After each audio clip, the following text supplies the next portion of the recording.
ये एक खामोश रात होती है जब चांद की रोशनी सारी जमीन पर फैलकर एक पुरअसरार सा माहौल बनाती है। हवा में सर्दी का छुपा हुआ सरगोशी और दिलों में एक अजीब सी तजस्सुस बेदार होती है। लेकिन क्या आप जानते हैं कि इस रात जब सब कुछ मामूली नजर आता है, आसमान पर कुछ खास लिखा जा रहा होता है, कुछ नाम जो हमारे इल्म से कहीं दूर तकदीर के असरार में बंधे हुए हैं। ये वो रात होती है जब इंसानों के मुकद्दर का फैसला होता है। लेकिन ये फैसला कैसे होता है? कौन से अमाल, कौन से फैसले और किसकी तकदीर बदलने जा रही होती है? शब बरात एक ऐसा वक्त है जब अल्लाह ताला अपनी बेशुमार रहमतों के साथ अपने बंदों की तकदीर का फैसला करते हैं। इस रात में एक खास अमल होता है जिसे तकदीर का फैसला कहा जाता है। इस रात के दौरान अल्लाह ताला हर इंसान की तकदीर का हिसाब किताब करते हैं और उसमें एक अहम अमल यह होता है कि जो लोग अगले साल के अंदर इंतकाल करने वाले होते हैं उनके नाम आसमान पर लिखे जाते हैं। ये अमल उन बंदों के लिए होता है जो अगले 15 शाबान तक दुनिया से रुखसत होने वाले हैं। अल्लाह की जानिब से ये फहरिस्त तैयार की जाती है जिसमें उन अफराद के नाम दर्ज किए जाते हैं जो इस साल इंतकाल करेंगे। उसके बाद ये नाम मखसूस फरिश्तों के हवाले कर दिए जाते हैं जो उनकी जिंदगी के आखिरी लम्हों का इंतजार करते हैं।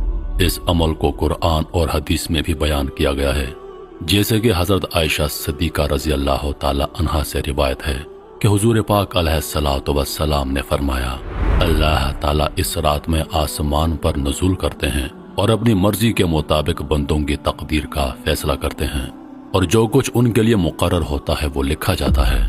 हजरत इजराइल अलैहिस्सलाम अल्लाह के हुक्म से हर इंसान की रूह कब्ज करने के लिए मुकर्रर हैं, लेकिन इस रात वो सिर्फ ये नहीं करते कि रूहें कब्ज करें, बल्कि वो जमीन पर आकर हर बंदी की जिंदगी की तफसीलात को अल्लाह के हुक्म से देखते हैं और उसकी तकदीर को मुरतब करते हैं। एक एक इंसान के पास आकर उनके अमाल का हिसाब किताब करते हैं। क्या आपने कभी सोचा है कि जब हम इबादत में मशगूल होते हैं तो उसी वक्त मलकुल मौत हमारे करीब खड़ा होता है, हमारे अमाल को देख रहा होता है।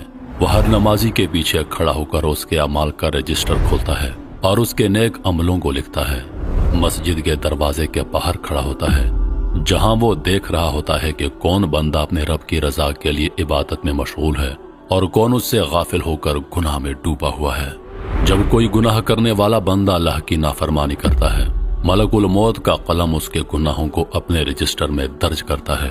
वो उसकी जिंदगी की हंसी खुशी या परेशानियों का हिसाब किताब करता है और उसके हर अमल को बारीक बीनी से लिखता है। ये एक खौफनाक मंजर होता है जब इजराइल अलैहिस्सलाम का कलम उसकी तकदीर का फैसला लिख रहा होता है और इंसान बेखबर अपने अमल कर रहा होता है। एक तरफ वो गुनाह करता जा रहा होता है, दूसरी तरफ मलकुल मौत उसका हिसाब किताब मुकम्मल करता जा रहा होता है और ये मंजर इंतहाई होलनाक और बेरहमाना होता है। उस वक्त इंसान का दिल खौफ और तौबा की तरफ माइल हो जाता है क्योंकि वो जानता है कि हर अमल का हिसाब दिया जाएगा। शब बारात की रात एक ऐसा लम्हा होती है जब तकदीर के फैसले किए जाते हैं और इसी दौरान वो रूहें जो इस दुनिया से रुखसत हो चुकी हैं अपने प्यारों के घरों में वापस आती हैं। ये वो रूहें हैं जिन्हें हमने अपने दरमियान से जाते हुए देखा था, जिनके जिस्म अब मिट्टी का हिस्सा बन चुके हैं, लेकिन उनकी रूहें अभी अपने अजीजों और खानदान वालों के दरमियान मौजूद होती हैं। ये रूहें इस रात अपने प्यारों के घरों में दाखिल होकर एक अजीब सी खामोशी में उन्हें देखती हैं, जैसे वो इस वक्त भी उनके साथ हों मगर किसी दूसरे जहत से। इन